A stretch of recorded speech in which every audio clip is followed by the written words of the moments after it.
आपने आज मेरी तकरीर सुनी, आपने सुना कहीं मैंने उनकी कोई मैं क्रिटिसाइज किया मैंने उनको?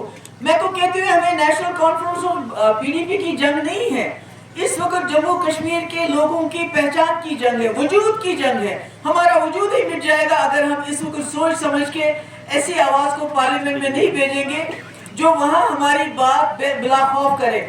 और जहाँ तक लोगों का सवाल है, मैंने तो नेशनल कॉन्फ्रेंस के लोग हैं, कांग्रेस के लोग हैं, CPIM के लोग हैं, जितनी भी पार्टीज है, मैं तो सबको दरखास्त करती हूँ कि मेरी मदद कीजिए। पहाड़ी लोग, गुजर लोग, बकरवाल लोग सब कहते हैं कि हम इस बार जो है मुफ्ती साहब ने जो एहसान किए हैं, जो मुश्किलात में उनका साथ दिया है राजौरी पुंछ में, वो कहते हैं कि हम पीडीपी को वोट देंगे। तो अब इसमें मैं क्या करूँ? मेरा कोई वोट बैंक नहीं है।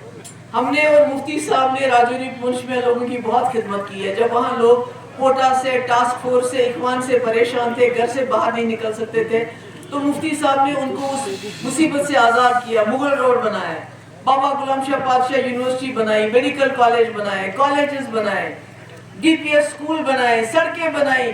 मतलब जितना काम पिछले 40 साल में नहीं हुआ था, मुफ्ती साहब ने 3 साल किया। रहबर तालीम टीचर हजारों की तादाद में, क्योंकि जो गुजर बकरवाल पहाड़ी तबका जो इन जंगलों में रहता है, उनकी तो बेचारों की कभी बारी ही नहीं आती थी। तो इसलिए लोगों को उस चीज का एहसास है, और लोगों को ये भी पता है चौपी पीर में क्या हुआ। उनको ये पता है किस तरह राजौरी के नौजवानों को शुपियन में शहीद किया गया और किसी ने बात नहीं की। तो इसलिए राजौरी पुंछ के लोग बड़े समझदार हैं।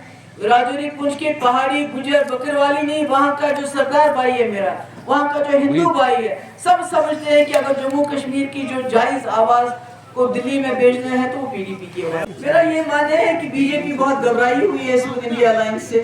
जिस तरह लोगों का सपोर्ट मिल रहा है इंडिया अलायंस को, जिस तरह इंडिया अलायंस का मैनिफेस्टो है जिसमें वो कहते हैं 30 लाख नौकरियां देंगे, जिसमें वो कहते हैं औरतों को 50% रिजर्वेशन देंगे, किसानों के लिए वो बात कर रहे हैं उनको MSP देंगे, तो उसकी वजह से एनडीए घबराई हुई है और इंडिया अलायंस बहुत अच्छा काम कर रही है। मैंने पहले ही कहा कि जो कांग्रेस ने मैनिफेस्टो दिया है 70 साल में पहली बार इतना अच्छा प्रो पीपल, यानी जिसमें गरीबों की बात हुई है, बेरोजगारों की बात हो रही है, किसानों की बात हो रही है, तो इतना अच्छा मैनिफेस्टो है। उसी से घबरा के जो बीजेपी के लीडर है बहुत ही ज्यादा हिंदू मुस्लिम को झगड़ा कराने वाले बयान देते हैं, उससे उनकी फ्रस्ट्रेशन का